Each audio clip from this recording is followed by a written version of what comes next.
Chapter 3: The Soul, Emotions, and Feelings. The soul speaks the language of emotion, revealing what lies beneath the surface. If the heart is the compass, then the soul is the engine, constantly running on the fuel of emotions and feelings. It is through the soul that we experience the richness of life, the highs and the lows, the joy and the pain. Every thought, every action is accompanied by a feeling, an emotion that rises from deep within. Yet, we often misunderstand the role of emotions, either allowing them to rule over us or trying to suppress them altogether. But what if we began to see emotions as messages from the soul? What if, instead of fearing them or ignoring them, we embraced them as vital signals guiding us through life? The truth is, emotions are not the enemy. They are allies, pointing us toward deeper truths about ourselves and the world around us. Understanding emotions. For many years, I struggled to understand my emotions. I would feel anger, sadness, fear, and excitement, but I never quite knew what to do with those feelings.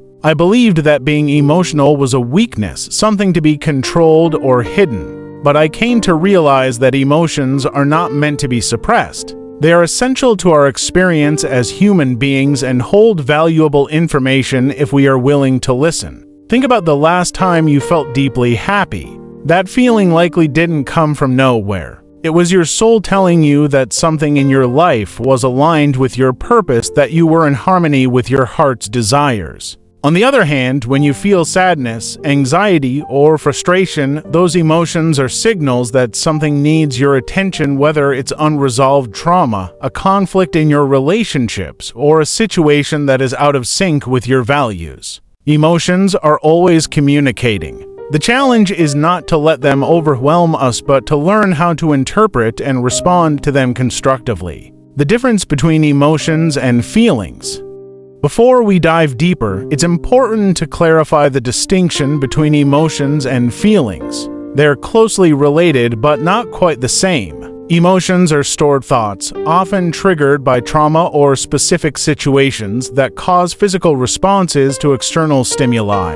For example, if someone cuts you off in traffic, you might feel an immediate surge of anger or irritation. These emotions are raw and instinctual. They happen before you even have time to think.